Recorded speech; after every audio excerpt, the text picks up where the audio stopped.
Time for a postseason 1v1, and for this one, we go to Emory because we talk to coaches when they keep winning and they keep doing things. So we go to Emory, catch up with Sue Patberg. So, how was your weekend? Cold and great. That was awesome. Yeah. When you hit zeros on the clock, and it's like, Vegas, that's never a bad thing. So, how long did it take to sink in about the gravity of what had happened there with the team and the steps that are going on here in the postseason? I mean, we were getting shelled in that Amherst game. We were just fighting to keep the ball out of our end. And, of course, when you're losing, the clock goes so fast. And when you're winning, it's so slow, like everybody knows. And so it's just one of those things you're finally, as coaches, it's a little bit different. I think a lot of relief and joy, but the relief comes first and then the joy, at least for me. When you go back to back, how difficult is it in a postseason situation? Because you go up against Loras, and then you go through 90 minutes, and then you go through all of it, and it's a 1-1 draw. Then you go to PKs and the angst that's associated with that. But then you can't sit and think about it because literally 24 hours, I would guess, shortly less than 24 hours after you've completed it, you've got to turn around and take on Amherst. I mean, how much of a challenge is that for a staff to go back to back with the angst of PKs and then turn back around, shut it all down, remember what happened, get it off to the side, and then go up against Amherst? Yeah. I mean, it's actually, it's mind-boggling, to be honest, that the NCAA still makes us play back-to-back. Like, we're the only division that has to play back-to-back. It's absolutely mind-boggling. That aside, it's a quick recovery. I mean, it's all about recovery. It's all about getting food in them. It's all about starting the rehab. Luckily for us, the hotel we had an indoor pool, so we got them in the pool to move around. And then the lobby looked like triage center. I mean, it was, and luckily, again, we had a massive lobby. And, come back down from your room, putting your stuff away, and the players are just like scattered all over the floor. I mean, our lone trainer is just working on like 10 different people. The kids are rolling out. They're, doing massage guns. I mean, the great thing is our team is really good about taking care of their bodies, and they know what they need, and they'll ask for help. And so, yeah, that is a quick one. I mean, it's this is where I would say I don't envy you in these situations because of the back-to-back and the learning. Let me get to the learning aspect of it here a little bit. How much advanced studying do you get in? Do you sit there and take a coach and it's like, okay, you've done all you can for us as we get ready for Loras. I need you to go study the Amherst game. Do you do that, or is it just once it's over, do you guys lock yourself in a room? What do you do here? Yeah, I mean, we're pretty right or wrong, we're really a staff that's locked into the next game.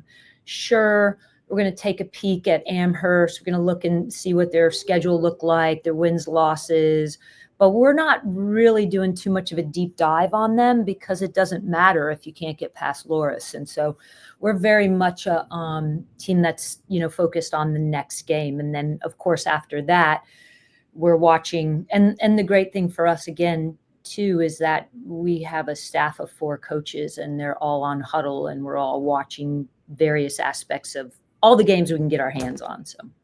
So you process all of this, and what is, now that you're getting into a different kind of a study hall, it's William Smith in Las Vegas on Friday night Eastern time. What do you know about them? How much studying have you done as you and I are catching up here early in the week? Was it a weekend once you got that assignment? Have you been spending all week looking at them? What's it been like? No, actually, I would love to have spent the week looking at them, but we got back late on Monday night. We had a light training Tuesday. Wednesday, we had a morning training, and then it was Thanksgiving. And our whole staff traveled for Thanksgiving. Our players had a couple days off. And then we have all, I think, Like I watched our Amherst game and cut that up for our team to watch on Sunday so we can watch ourselves. That's always our deal. We watch ourselves first, then we watch the next team we're going to play. And I think all of our staff has watched various bits and pieces and parts of games and watched goals. And so we've all seen William Smith in different games, but we're still working on the deep dive aspect because the travel plans and so many things that you have to do to get ready for this event.